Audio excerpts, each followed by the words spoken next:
Welcome to magic spoon kitchen. ఇవాళ మనం చేస్తున్నటువంటి రెసిపీ సాబుదానా వడ. అదేనండి, సగ్గుబియ్యం వడ. ముందుగా ఒక బౌల్ తీసుకున్నానండి. ఇందులో 1 గ్లాసు సగ్గుబియ్యం వేసుకోవాలి. వీటిని పైన ఉన్నటువంటి తెలుపంతా పోయే విధంగా చక్కగా కడిగి పెట్టుకోవాలి.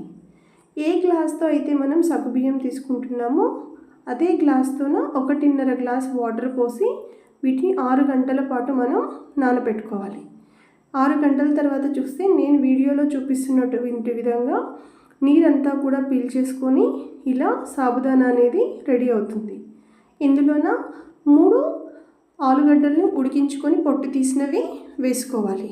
అలాగే 1 కప్పు సన్నగా తరిగినటువంటి ఉల్లిపాయలు, అలాగే 4 పచ్చిమిర్చిని ముక్కలుగా చేసి సన్నగా తరిగి వేసుకోవాలి. మరియు 1 ఇంచు అల్లంని కూడా సన్నగా తరిగి వేసుకోవాలి. 1 కప్పు కొత్తిమీర, అలాగే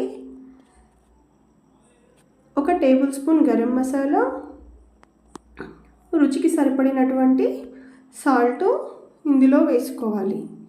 తర్వాత ఇందులోన వేయించి పెట్టుకున్నటువంటి పల్లీలను పొడి చేసుకొని కచ్చా పచ్చాగా ఇందులో వేసుకోవాలి.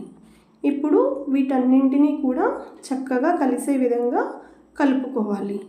ఇలా కలిపేటప్పుడు మీరు కనుక ఆలుగడ్డని తురిమి వేసుకొని ఉంటేనేమో ఎక్కువ ప్రెషర్ అవసరం లేదండి. మనం ఉడికించి వేసుకున్నాం కాబట్టి చక్కగా కలుపుకోవాలి. తర్వాత వడలు వేసుకోవడం కోసం ఆయిల్ వేడి చేసుకొని ఇందులో చిన్న చిన్న వడలు అనేది వేసుకోవాలి. ఒకేసారి ఎక్కువ వడలు వేయొద్దండి. సాబుదానా వడలు మనము 2 లేదా 3 వడలు వేసుకుంటూ కాల్చుకోవాలి. ఎక్కువ వడలు కనుక వేసామంటే ఒకదానికి ఒకటి అంటుకొని పోయి వడ అనేది విచ్చుకొని పోయి చెల్లాచెదరైపోతుంది. మనకి క్వాంటిటీ అనేది ఎప్పుడు కూడా 3-4కు మించి అయితే అస్సలు వేయొద్దండి.